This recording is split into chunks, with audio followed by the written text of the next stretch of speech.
not have should he not have a plane? Should the plane malfunction? I know it's not a popular statement to be made, right? But do you want the president to be sitting with you at the airport waiting for a plane that you have sent some tweets out about delayed flights? Some of the issues of the people while he's waiting for a flight on a lighter note. Hold governors accountable. Governors are also senators, constituents. Step up and make this noise about the people you elected in office. Hold them accountable. Don't pole vault like in the Olympics where we didn't get any medals. Not a popular opinion, but he does make some very I agree with that. That was on a lighter note what I was saying. Maybe half lighter note. But you're absolutely correct. At some point we had talked about the fact, in interest of national security. However, for the optics, what we had then questioned was that 19-year-old jet, because jets are built to last for a long time. They're not just built to, it's not like a car. Even cars, you have cars that are vintage. So we would like to understand how bad the situation was. We take the word for it that it was so bad they needed to buy a new jet. Then the second aspect would be due process. And that's where a number of people are challenging as well.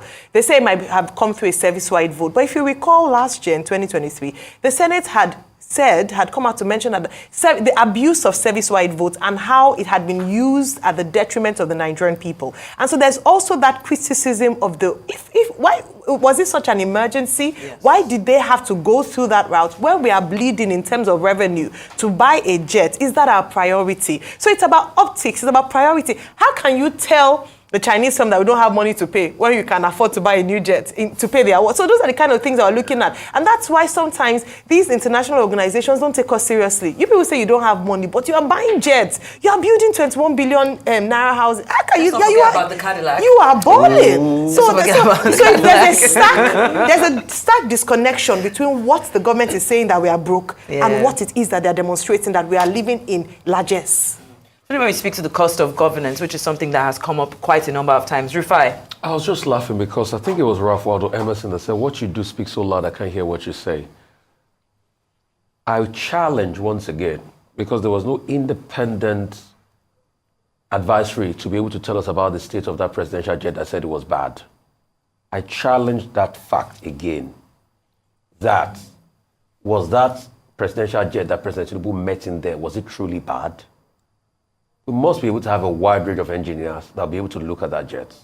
Or President Tinubu just wanted something more fancy, because it looks like that to me. Because if you said it was bad and they went to sell those things again on the market, so were they selling them for scrap? Secondly, you're talking about service-wide votes. This is lack of respect for the people and accountability. Let's call it what it is. The same jet a lot of Nigerians were telling you not to buy. And Roti, you were saying the constituents don't speak. You can listen to them on radio stations like VOP and Nigerian for every morning. They speak so loud every day. And votes. So, but you know when they vote, the beavers also malfunction. They go home. They forget everything. It's recourse to nothing. So something has to work. Yeah, so then the president went ahead to get these jets, and they had the temerity to announce it to us this way. So they don't even consider the people. They have lack of respect for the people. They can't even tell you how much they bought the jets. Because they said it's way less than they would have been spending on maintenance if they are proud of it, fixing the old jets. If they are proud of it, they are the ones that determine what they were spending on maintenance or fixing the old jet. Were they independent assessors to look at the fact that the old jet was bad? If they are proud of it, then they should tell us the cost in the spirit of transparency. I'm not going to quote Showore as a source, but today, Showore made some sense by saying maybe all of this was a ruse in the first place. By constantly saying the jet broke down in Saudi Arabia and all of that to be able to create a narrative.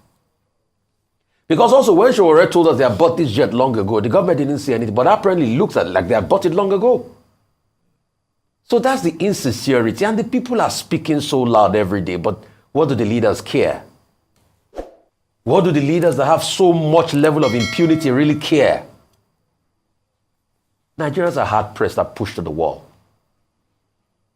You say when they come out to vote, is it not the same votes they came out to vote that lady was stabbed in the face? Is it not the same vote that they came out to vote that somebody was threatening the Igbos in Lagos here? Didn't the police defend the bad person and said it was a joke? Is it not the vote they came out to vote that there was chaos everywhere in the land? Is it not the beavers they promised them that didn't work on the election day? that they couldn't transmit their results?